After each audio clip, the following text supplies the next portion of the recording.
Bien, tal y como les habíamos prometido, está con nosotros Rafael Santos Pérez, director ejecutivo de la Oficina para el Reordenamiento del Transporte, con quien vamos a hablar sobre diferentes temas, pero antes vamos a hacer una breve reseña sobre este importante hombre de la sociedad dominicana. El ingeniero Rafael Antonio Santos Pérez nació en Moca, se graduó de ingeniero civil en la Pontificia Universidad Católica Madre y Maestra, desempeñándose con éxito en varias posiciones, tanto públicas como privadas, las que le han merecido una posición de renombre y estima en su comunidad. Ha sido director de la Ayudantía Local de la Secretaría de Estado de Obras Públicas en la ciudad de Moca, director regional de la Secretaría de Estado de Obras Públicas Zona Norte, Santiago, director regional del Nordeste de la Secretaría de Estado de Obras Públicas con asiento en La Vega desde el año 1984, presidente de la empresa constructora Ingeniería y Construcciones Viaducto S.A. Actualmente es el director de la Oficina para el Reordenamiento del Transporte. Para mí un inmenso placer tenerlo aquí en su programa Verdad es al Aire, amigo. Gracias Salomón por esta oportunidad de estar en contacto con una gran parte del pueblo dominicano y estamos dispuestos a conversar lo que usted desee para que el pueblo se entere de lo que estamos haciendo en la OPRED. Bien, bueno, desde hace un año usted está en la OPRED, no había salido de una forma masiva a los medios de comunicación hasta que no tenga listas las cosas que era necesario que la sociedad pueda conocer y participar de ellas.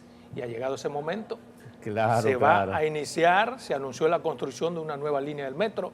¿Podría darnos algunas explicaciones al respecto? Sí, previo a eso, es bueno señalar que la OPRED está inmersa en una actividad de ampliar la capacidad de la línea 1 del metro. ¿En qué consiste ampliar la capacidad?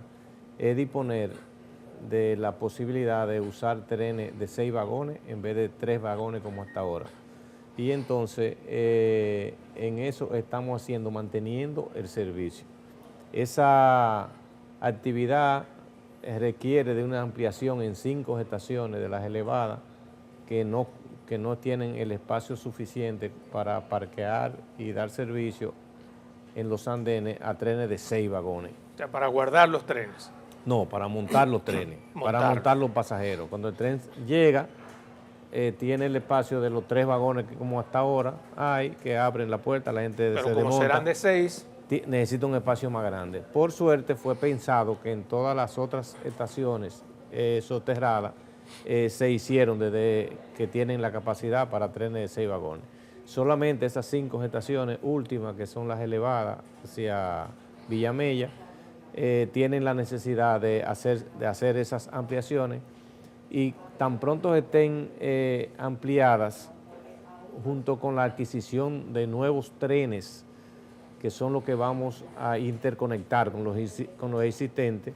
Vi un contrato, perdóneme, para la compra de 24 trenes. Sí, ya habíamos comprado 6, la OPRED, ahora compramos 24 vagones, que son 8 trenes más.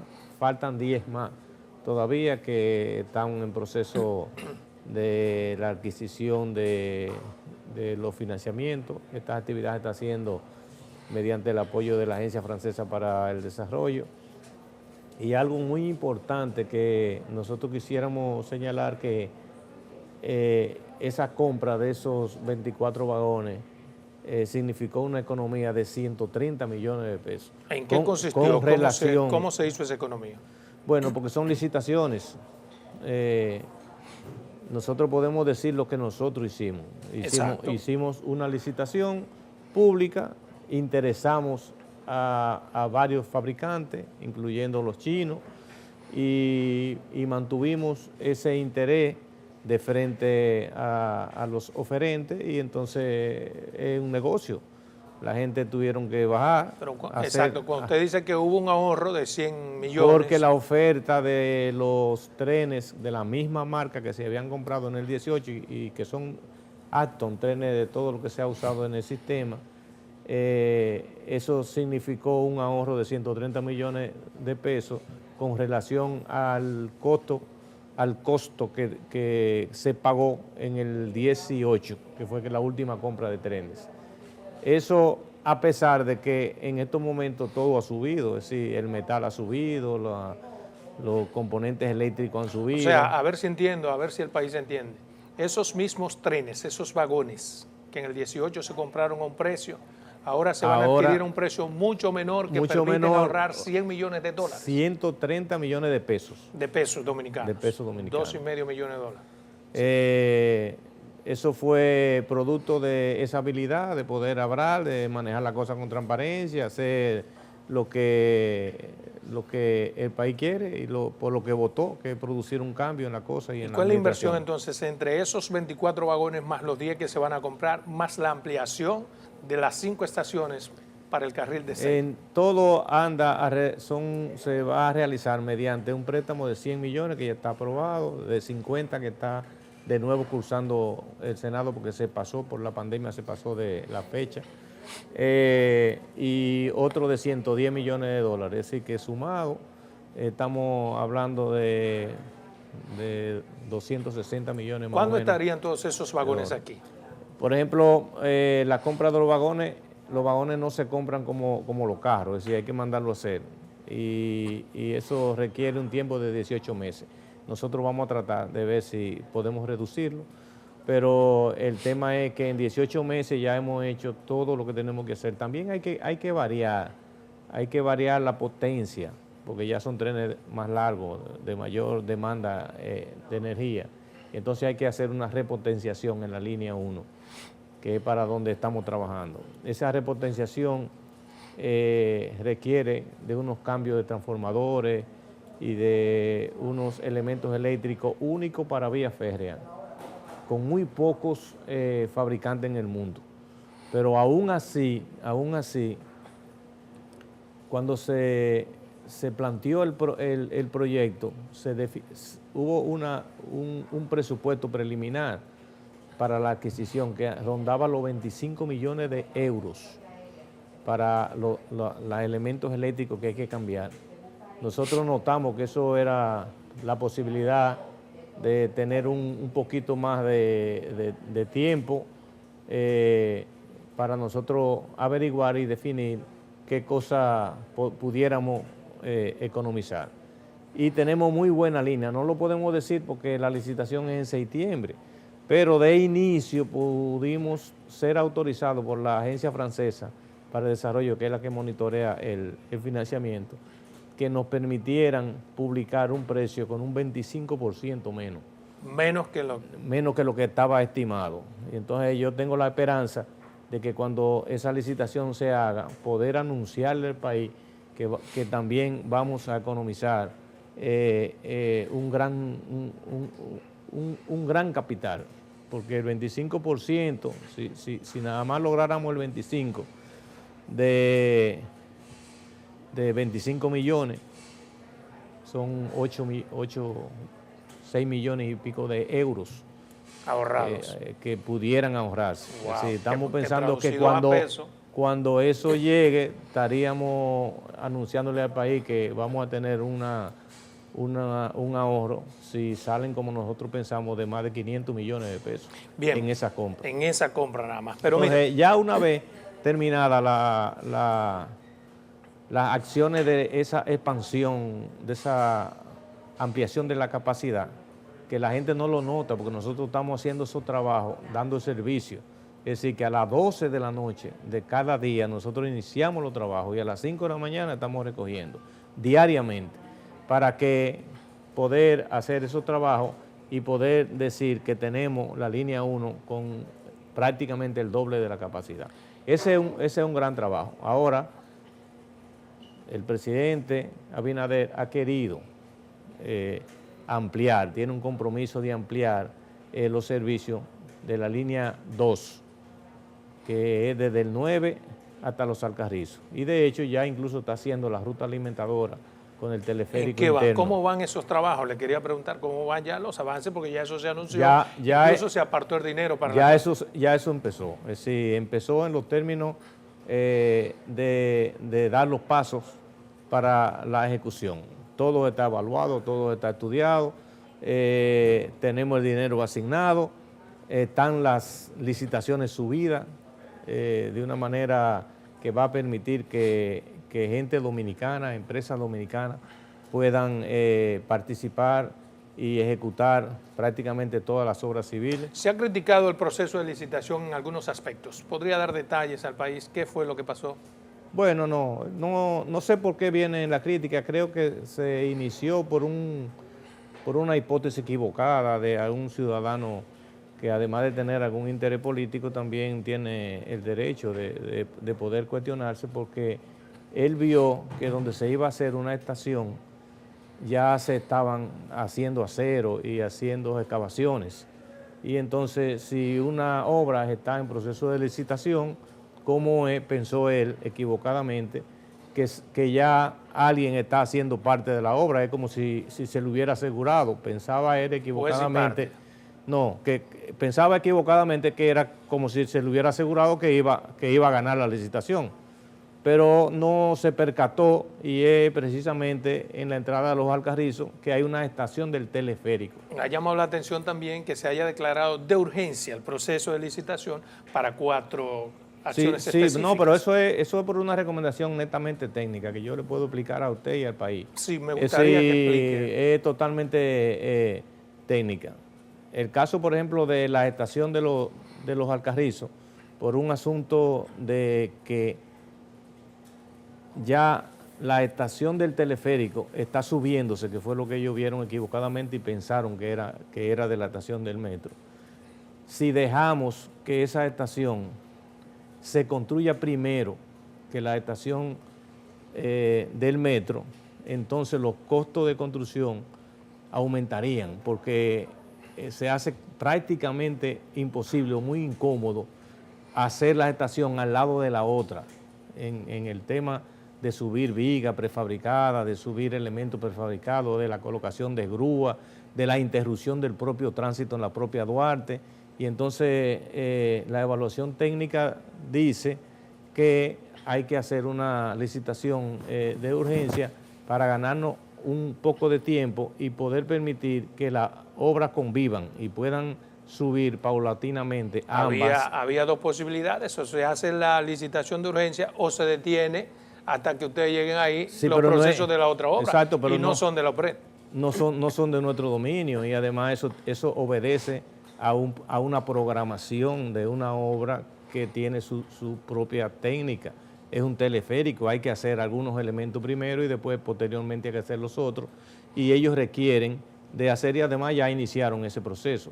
La ley establece que en caso de eso, que usted tenga la defensa del patrimonio público, porque no es que no se puedan hacer, pero lo único que salen es mucho más cara la cosa, o haya que demoler alguna cosa que previamente ya se haya hecho en la otra estación para permitir que entonces lo lógico es que nosotros, apegados a lo que establecen las leyes para casos de eso y para situaciones de esa naturaleza, entonces uno pueda decidir el tipo de licitación que se haga. Legisladores de la oposición han pedido que se suspenda el proceso de licitación. ¿Cuál es su opinión?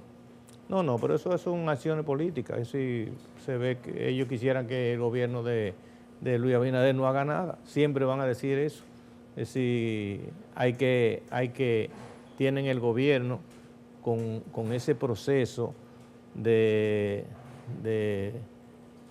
crítica, de acciones, que quisieran tener el gobierno amarrado los 4 años para después entonces decir no hizo nada. Bien. Es decir, todo lo que se va a hacer está consignado dentro de los límites de la ley y no se está violando ninguna situación de la ley. Hay otro ejemplo que yo puedo poner. Sí, pero vámonos primero a una pausa comercial que es obligatoria y cuando regresemos continuamos ahí mismo. Bien, continuamos con esta interesante entrevista con Rafael Santos Pérez, director de la OPRED. Antes de irnos a comerciales, usted tenía la palabra. Sí, decía, otros argumentos, por ejemplo, nosotros tenemos derecho a poder planificar una obra que pueda, de esa naturaleza, que pueda estar su inicio y su conclusión dentro de un periodo gubernamental. Entonces, estas obras están programadas para 30 meses, sin interrupciones mayores y sin problemas mayores. Entonces, eso obliga a que no tenemos tiempo, en algunos elementos no tenemos mucho tiempo para jugar, y entonces, prácticamente en todos. Entonces, le pongo como ejemplo, por ejemplo, las acciones de una de las obras que están por emergencia, que es el Project Manager, que no solamente se considera como la supervisión, sino ahí entran muchos elementos, controles, revisiones de planos, revisiones de diseños, revisiones de los propios estudios que dieron origen a eso. Esa obra hay que contratarla previa, porque tan pronto si se dejan para hacerse junta con las otras, cuando se gane el proceso de licitación, la empresa que gane tendría que decirle a la constructora, espérame 3 meses para yo revisar tu plano y aprobártelo. ¿Cuál sería la inversión? ¿Cuál es la inversión total Eso presupuestada para esa línea? Eso está en nuestros estudios, la inversión es de 506 millones de dólares. Ahora, los precios reales salen en función de las licitaciones. Es decir, ese es un precio estimado que uno hace y entonces pueden haber... Podría ser menos, podría ser más. Pueden ser más, podrían ser menos, pero nunca una variación mayor de un 10 o un 15%, que incluso lo limitan.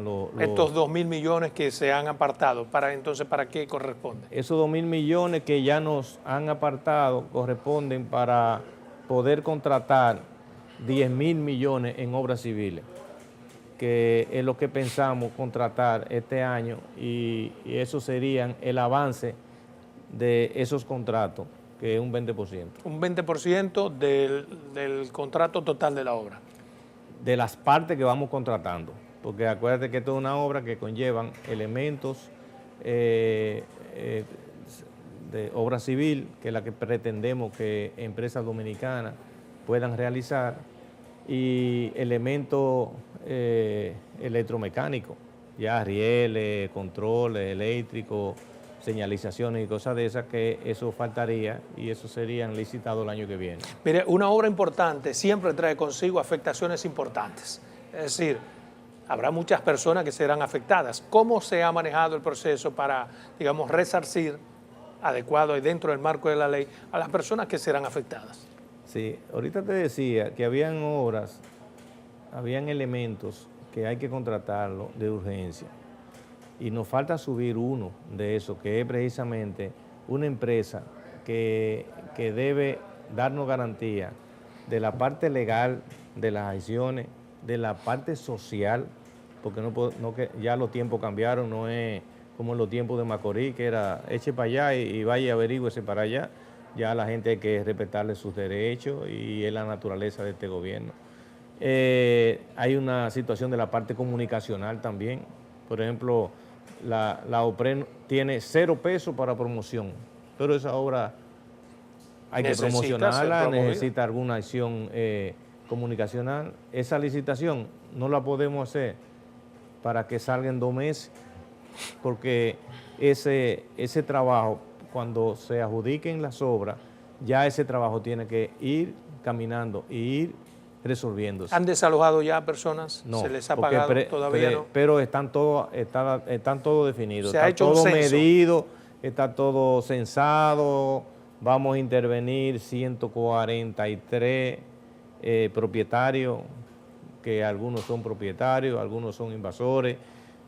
Casi todos, si tienen estructura en un derecho de vía, que es por donde va a ir a transcurrir el tren, lo han hecho de una manera ilegal, pero se tiene mandato del presidente y es la naturaleza del gobierno de que a todo el mundo se le va a devolver, se le va a resarcir los perjuicios que eso, lógicamente, sobre unos parámetros y sobre una situación que están previamente definidas. Pero una inversión tan grande también se supone debe ser para un beneficio grande. ¿A cuántas personas beneficiaría esta obra que costará 506 millones de dólares? Exacto. Miren, señores, antes de decirte el número, vamos a ver, a tratar de comunicar cuál es la situación del dueño de un hogar que sale a trabajar a la ciudad. A veces los dos. Tienen que levantarse y calcular de transporte desde su casa hoy, desde su casa al centro de trabajo en la ciudad, 2 horas.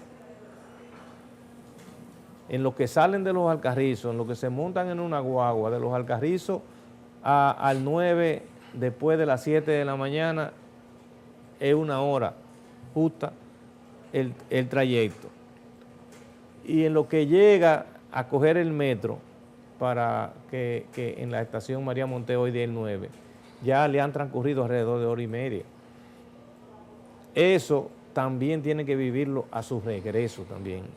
Es decir, prácticamente todo... O sea, usted está hablando de ahorro en términos económicos de las personas que utilizarán. No, y de tiempo, de su tiempo. Pero ¿cuántas personas ustedes han estimado que se beneficiarán? Nosotros en la trayectoria del metro, que lo componen 7.3 kilómetros y 5 estaciones, que le va a dar servicio a todos los barrios circundantes, es decir, del metro, en Mano Guayabo, en la Monumental, ahí habrá otra estación, en la ampliación la 27 de febrero habrá otra estación, en Pantoja habrá otra estación y finalmente la estación terminal.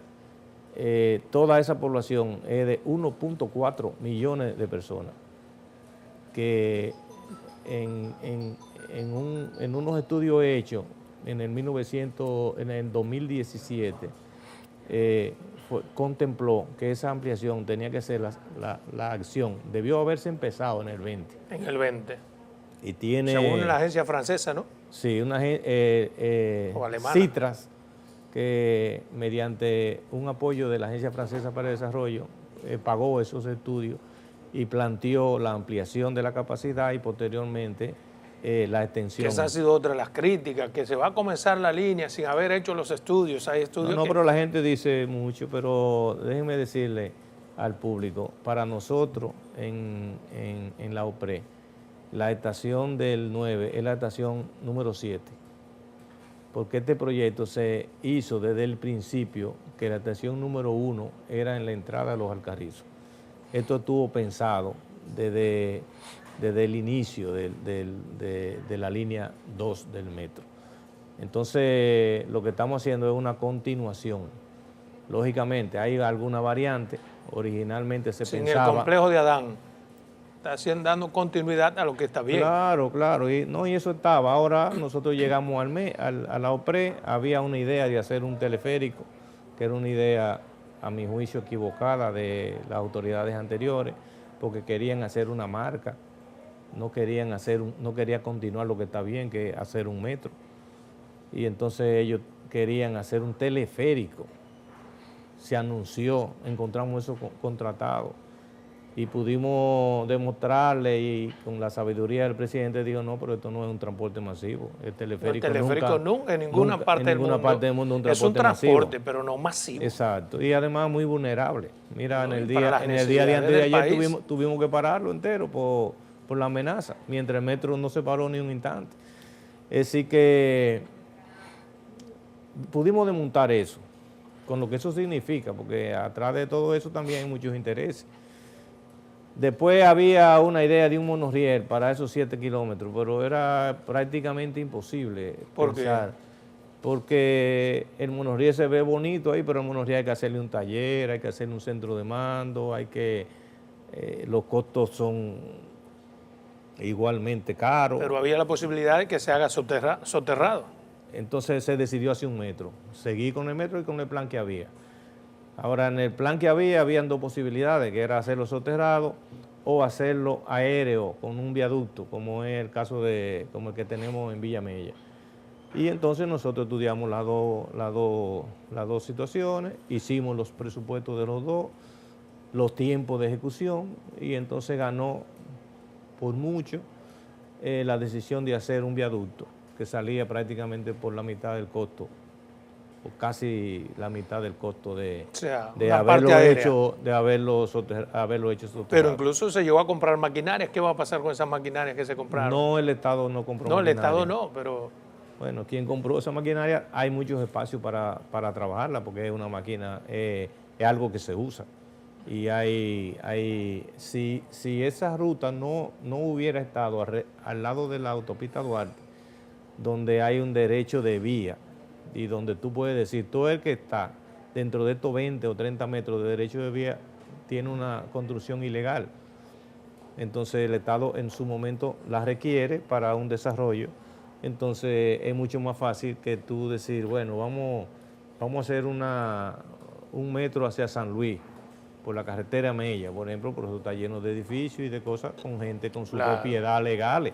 Entonces tú puedes decir, no, yo voy a pagar más caro, lo voy a hacer por debajo, pero no tengo el problema de eso, porque esto está indiscutiblemente desarrollado sobre un derecho de vía existente. ¿Y cómo se ha armonizado, por ejemplo, para que se haga, digamos, los Alcarrizos, la terminal del tren, pero también el teleférico, pero también habrá una terminal de autobuses de la OMSA? Sí. ¿Cómo se conjuga? Son todo tres instituciones que nos hemos sentado en mesa de trabajo y entonces hemos definido. Por ejemplo, la terminal del teleférico con la terminal del metro, los arquitectos ya han terminado su desarrollo para unir eso, porque es el mismo servicio.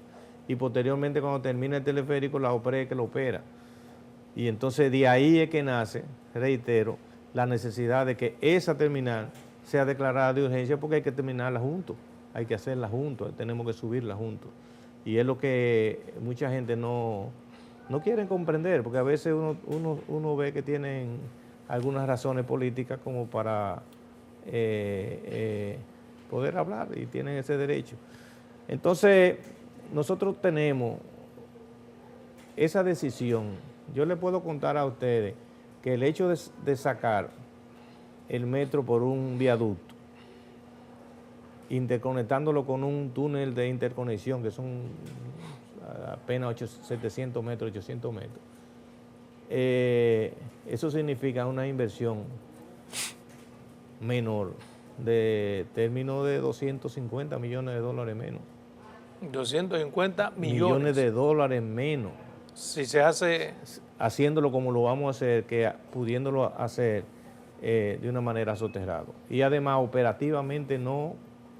Pero entonces, ¿cómo? Yo lo que no entiendo, ¿cómo una obra que pueda ahorrar 250 millones de dólares se quiere hacer de la manera diferente? Porque nunca ha estado en la mente de las autoridades ni del presidente. No, digo, se gestionó en la autoridad pasada hacerlo de otra forma. Bueno, pero ya eso es otro tema, tú sabes, uno trata de hacer la cosa como más le convenga al país, y como no estamos atados a ningún compromiso, ni a ningún grupo económico, ni a ninguna gente sino que el compromiso uno lo tiene en función del compromiso que ha hecho el presidente de la República de servirle al país de una manera transparente y decente y desinteresada. ¿Ha sentido usted presión, digamos, de grupos económicos, de sectores interesados? No, porque la presión la sienten quien deja. ¿Quién deja? Quien deja, conmigo no he sentido ninguna presión, ni me importa. Yo no conozco a esa gente, ni sé quiénes son, y sé que han hecho mucho por el país, pero me dicen que son gente. Creo que en una ocasión hablé de una manera muy cerca de esa posibilidad, y ellos entendieron muy bien estas explicaciones que yo les he dicho, y además de una manera muy decente y muy cordial y muy comprometido ellos con el desarrollo del país. Yo pienso que esa máquina, como usted dice, la vamos a ver trabajando en otro lugar que se necesita y que pueden ayudar sobre todo este proceso en el que participan sectores poderosos. ¿El presidente qué le ha dicho? No, nada. El presidente no se mete en eso, el presidente no opina. Lo único que ha dicho es: confío en lo que ustedes están haciendo, porque él conoce muy a fondo con quién trabaja. Mire, hay algo interesante que ha salido a relucir en esta semana, y es con relación a la construcción. Se ha abierto un proceso para que la gente opine sobre la construcción de un metro que va hasta el aeropuerto, y también sobre la construcción de un metro o monorriel, no sé cómo usted le llamará, que va de Santo Domingo a Santiago. Quisiera que me conteste esas dos preguntas, pero luego de 2 minutos de pausa comercial. Bien, continuamos con esta interesante entrevista. Antes de irnos a comerciales, le preguntaba, ¿se ha abierto un proceso como para ver la opinión de la gente respecto de la construcción de un metro de aquí que llegará hasta el aeropuerto, y también la construcción de una vía férrea que llegará de aquí a Santiago y viceversa? ¿Cuál es su valoración sobre esos proyectos? Mira, son proyectos que que hay que desarrollarlo, sea hoy o mañana. Son proyectos que hay que desarrollarlo. Si ve el mapa y ve la concentración de gente que hay después del puente Juan Carlos hacia Boca Chica, yo diría, más que el aeropuerto, vemos que son millones de personas que viven ahí y hay que darle una salida con algún modo de transporte adecuado. El modo de transporte se estudia y se define por la cantidad de la gente, y si lo que da es un monorriel, será un monorriel; si lo que da es un metro, será un metro; si lo que da son BRT, que son guaguas especializadas. En fin, sí, eso se estudia y se definirá, pero el Estado Dominicano tendrá hoy o mañana, en función de sus posibilidades, que desarrollar ese tipo de transporte. De igual manera, la ruta que va hacia San Luis y San Isidro, que también sobre la propia 27 de febrero, y pienso que esa necesidad se llega hasta Jaina, con la idea de que la ciudad se pueda descongestionar un poco o mantener, detener el proceso de congestionamiento que tiene, producto de la cantidad de gente que tiene que venir a trabajar o a hacer algo en Santo Domingo. Si le damos un medio de transporte adecuado, la gente usa ese medio y esas personas. Nosotros hoy estamos montando, con todo y pandemia, 250,000 personas diarias en el metro. Si eso se llega a duplicar, pues las calles van a descongestionarse. Entonces yo pienso que eso es muy positivo. El gobierno de Luis Abinader ha decidido hacer una nueva institución que se va a encargar de eso, que depende del... ¿El Gabinete de Transporte? No, ellos hicieron mediante un decreto una oficina muy similar a los alcances de la OPRE, pero orientada hacia hacer los circuitos estos que se están haciendo con la guagua, a interactuar con el sector privado para hacer alianza pública-privada para conseguir medios de transporte adecuados. En fin, quieren... y todas esas instituciones, a mí se me ocurre, usted me dirá, no, en un momento no provocan un choque. Está la OPRED, está el Gabinete de Transporte, está la OMSA, todas dirigidas a asuntos que tienen que ver con el transporte. Está Intran.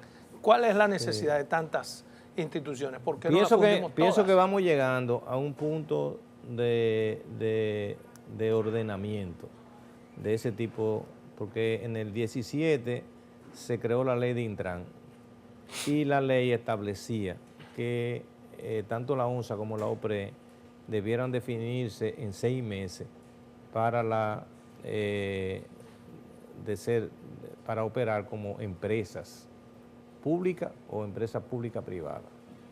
Y no se ha definido eso. Eso no se ha definido porque la decisión de ese tipo de cosas se nos han dado a nosotros los directores, pero eso no es una decisión, no es una pelota que uno batea, es decir, es una decisión macro que en su momento... O sea, el presidente que tiene que definir eso. En su momento el presidente lo definirá y creo, creo que algunas de las acciones hacia el futuro que están encaminadas hacia esas definiciones es lo que han producido ese tipo de... ¿Eso implica que OPRE desaparecería? No necesariamente. Pienso que OPRE le indicarán o le modificarán su accionar. Cuando yo digo que hay duplicidad es porque el decreto que crea a la OPRED, en su primer punto, la crea como una institución para desarrollar, realizar proyectos de transporte. Pero este decreto 328-21 indica también desarrollar, realizar proyectos. Pero debe ser momentáneo eso, porque nosotros estamos amparados en ese decreto, en esas disposiciones, y estamos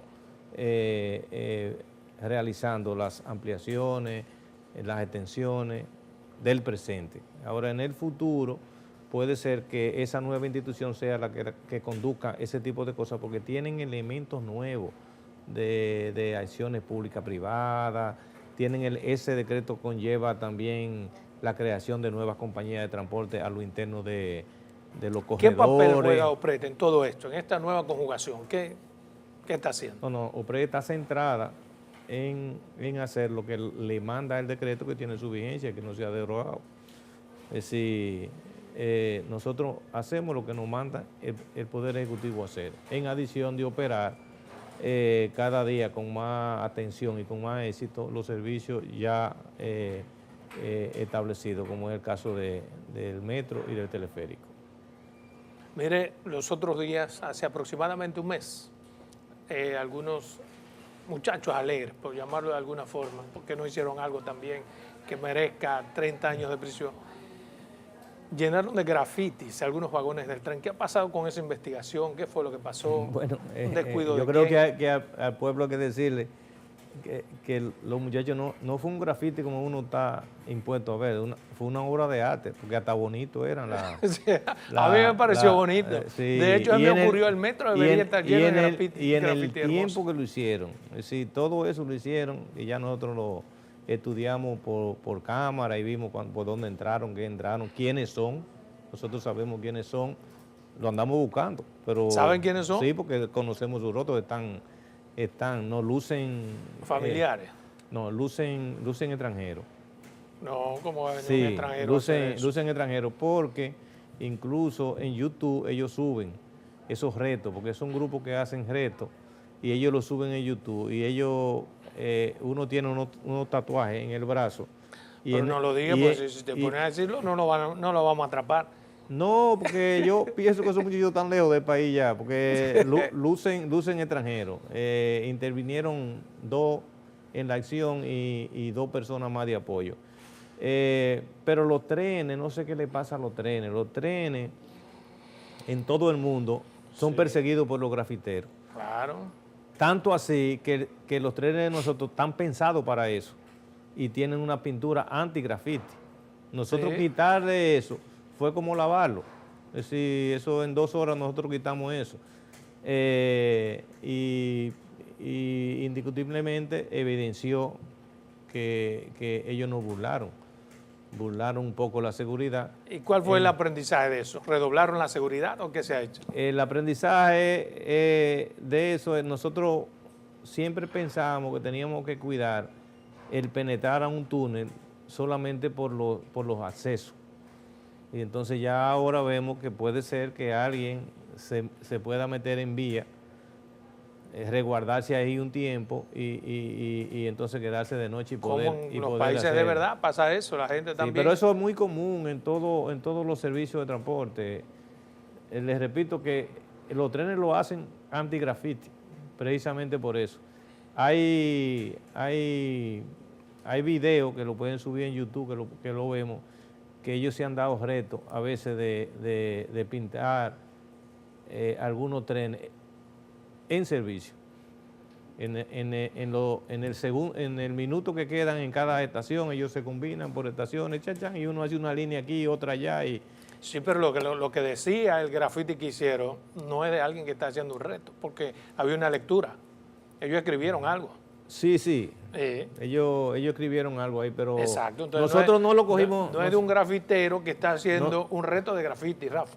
No, eso podemos nosotros interpretar, tú sabes. En la mente de esos muchachos uno no sabe si ellos celebran el hecho de decirnos tontos, como nos pusieron, el hecho de decir te burlamos tu seguridad, y tal vez precisamente ese es el reto de ellos. Bueno, mira, volviendo a la realidad que nos ocupa, ¿para cuándo estarían terminadas estas líneas de metro? ¿Cuándo el país podrá decir? ¿Cuándo Luis podrá decir? Mire, yo prometí esto, aquí está. Y aparte de esto, ¿qué otras cosas tiene el metro pendiente? Mira, nosotros tenemos que entregarle eso al pueblo dominicano en diciembre del 2023, en plena operación. Ahora... Están dadas las condiciones. Voy a guardar este programa. No lo puede guardar porque es un reto y yo prácticamente vine a servirle al gobierno con la idea de poder hacer algo que pueda quedar en la historia, porque tú me conoces y sabes que son muchas las cosas que uno sacrifica por estar aquí. Claro. Y entonces vale la pena que uno pueda hacer algo, que le pueda decir a sus nietos y a sus hijos, bueno, nosotros intervenimos en esas cosas gracias al apoyo de un presidente como Luis Abinader, que está primero comprometido para cumplir la promesa que ha hecho, y segundo, que quiere demostrarle al país que las cosas se pueden hacer. Está muy atento, Luis, a sus cosas, te llama, te pregunta. Permanentemente. ¿Cómo te dice? Rafa, ¿cómo va el metro? ¿Qué es lo que pasa? A veces a la 1 dice hola, a las 1 de la mañana está. Sí. Se supone que no. Ese señor no duerme. Y está muy atento. Y le agradezco porque también está muy confiado en que nosotros vamos a hacer eso con éxito.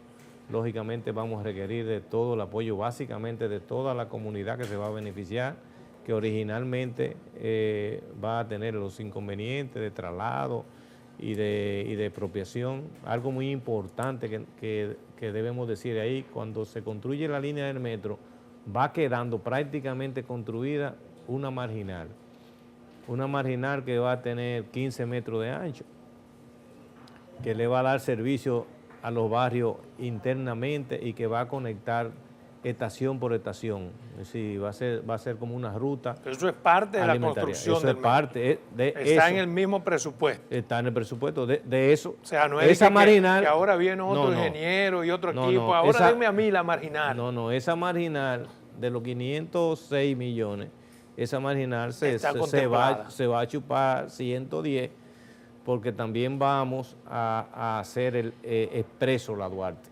Por eso te hago la pregunta en forma enfática, porque ahorita parece que hay una adendum que es superior al presupuesto inicial para la marginal solamente. Nosotros estamos haciendo eso con mucho criterio. Exacto. Nosotros no podemos decir que en 2 años, una obra de 2 años, no se produzcan alza en el mercado, porque si esta pandemia tuerce o sigue, uno no sabe. Pero en la normalidad de las cosas, todas las obras están plasmadas, están presupuestadas, están concebidas para que se haga eso con ese dinero que nosotros.